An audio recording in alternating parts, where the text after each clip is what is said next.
Good morning, everyone. Let me start with a small guessing game. Can you guess the fabrics used in this shirt? Anyone? Okay, how about this one?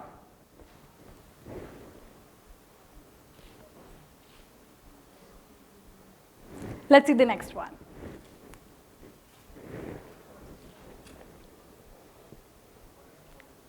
Polyester, okay. How about the next one? Wool? Okay. Would you believe me if I told you that these are men's shirts made from sarees and surplus fabrics? Interesting, right? This is a shirt made for Raj, a client of mine.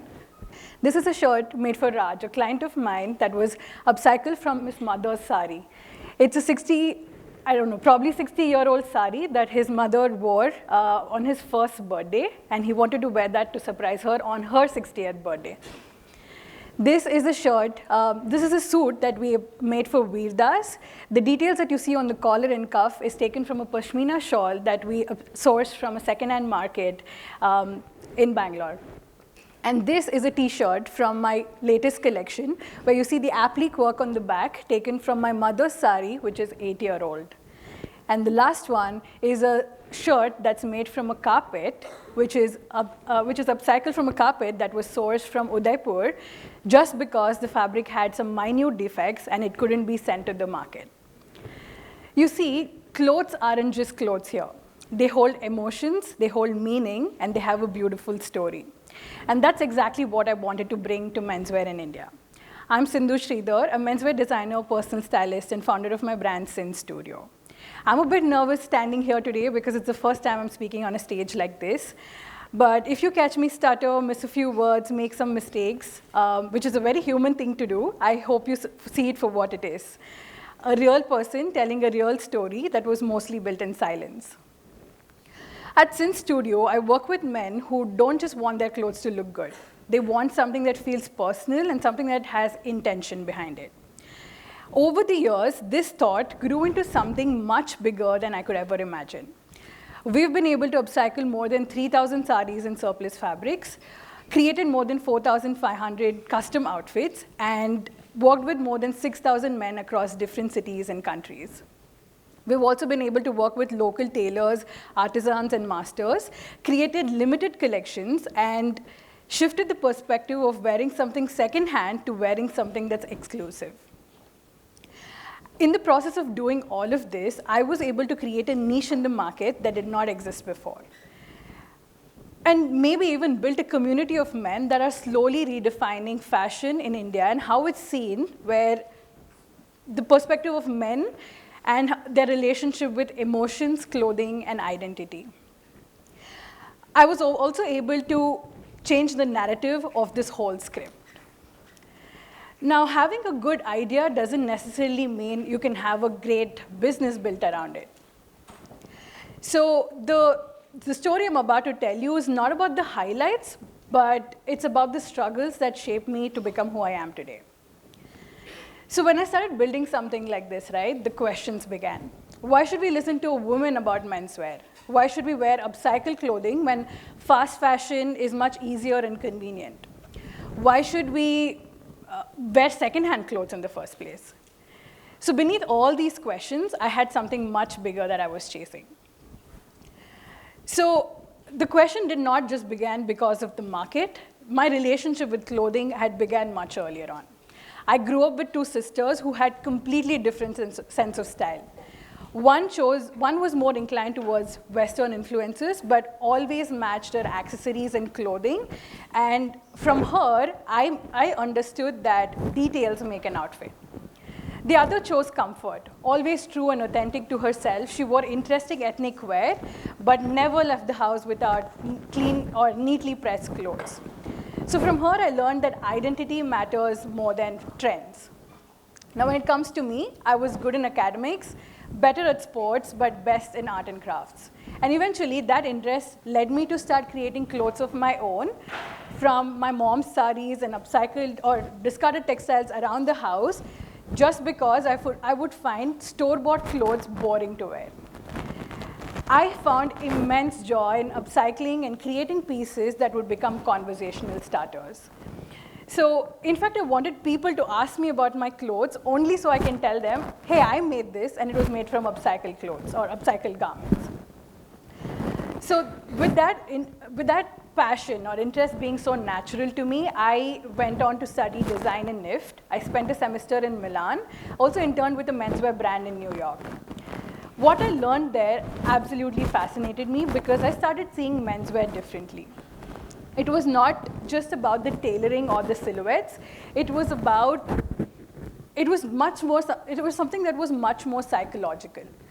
So the more and more I understood, I wanted to take up menswear as a serious career line, and I went on to London College to study fashion. And I understood that clothing is not just about fabrics, it's about psychology, identity, and belonging. Now, a lot of people ask me, as a woman, why did you take up menswear? Let me tell you a quick story. I was at this fabric market with my mother, and we were picking up fabrics for myself. We were surrounded by incredible textiles, beautiful textures, beautiful patterns, knits and colors and hand embroidery and everything. And very often, I would pull out a fabric and turn to my mom and say, can you imagine a men's shirt in this? Can you imagine a men's trouser in this? Until I pulled out a brocade fabric with beautiful hand embroidery, and I told my mother that imagine a man wearing this, but wearing a Western style jacket with Indian design details. To which my mom replied, why don't you design it? That's when I understood that in India, women's wear is deeply explored. Think of anything extraordinary, and I'm sure we can find people who can make it. But it wasn't the same case in men, right? So that's what fascinated me to start my brand, Sindhu Studio. When I started, I initially invited men to bring their mom's sari, wife's sari, or any heritage textiles so we can create one-of-a-kind pieces for men that carried Indian design details with Western silhouettes. Gradually, we moved on to creating garments with surplus Indian textiles like carpets, curtains, blankets, etc., and created pieces which are rare, something that carried a story and becomes a timeless addition in a man's wardrobe. Now, the story was great. The brand was appreciated for the product. The concept was refreshing, but the sales were slow. I wasn't hitting the numbers, nor was I solving the problem that actually existed. The problem being, most men that I worked with did not understand how to articulate the clothes, or how to wear clothes that represent themselves. They knew how they wanted to feel, which is powerful, confident, respected, but they did not know how to wear clothes that make them feel that way. So I was left a little demotivated, not sure of where I'm heading, and unsure of how I can actually translate my product to get the right type of audience. With the same curiosity, I still started creating content on Instagram where I started posting about menswear and the products that I was creating. To my surprise, I made one reel where I spoke about how men can start dressing better from the perspective of a designer. And the results blew my mind. 1 million views in 1 week and 18,000 followers within 2 weeks. What I learned here was that I was offering step 2 even before offering step 1. I'd created a great product, but there was no clarity that would lead the customers or the audience to understand why this was a great product and how they can use it. So that is when I started offering personal styling for men as a service, right? So through this, I wanted to help men understand how they can dress better through fashion. Now, this is a part of the business or part of building something like this that feels extremely rewarding.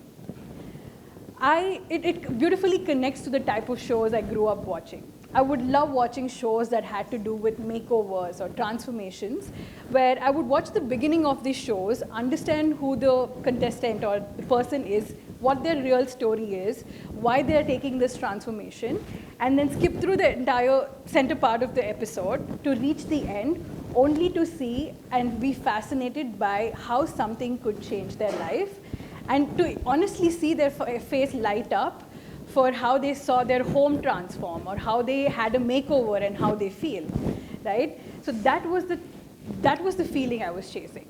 I honestly wanted to start helping men to use fashion as a tool for personal development and to represent themselves and show what they are standing for through clothing. There's also another part to building something like this that not a lot of people talk about, right? It is perfectionism. Now, perfectionism is sometimes toxic. So let me pull out a picture that I clicked here, a click that I was coming on the way to the airport, and I wanted to ask people here, do you see anything wrong with this image? Framing? Okay. Angle, interesting. So let's move to the next slide. So that was it, right? The horizon. There was no alignment in the horizon. The sun was not in the straight line, placed right in the middle of the image. Something as small as this would have bothered me to a point until I fix it.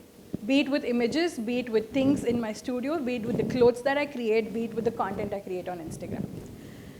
So since my perfectionism was borderline toxic, I started learning more about it. And after dealing with years of toxic perfectionism, I understood that something becomes toxic when it's about control. It's not really toxic when it's about standards. So I navigated through my toxic perfectionism to build a discipline in my life in the way that it shows in the way that the content I create, the type of visuals I create, the type of personal branding I've built for myself and the brand, the quality I provide through the clothing that I make, or even the experience I give to my audience. Now that personal trait of mine is something that actually helped me place my brand in the premium position that it is in right now. So what I'm trying to say is, if you love what you do deeply, your work doesn't look like or feel like it's work anymore. It becomes an extension of who you are. So after walking you through a little bit of struggles that I face in this journey, if there's something that I want to leave you with, it is this. Don't chase what looks impressive on the outside, but rather chase the internal struggles that gives you the direction and makes your journey worthwhile. And allow yourself to evolve through the process, even before expecting the world to applaud you. Thank you for listening to my story, and I appreciate your time here today.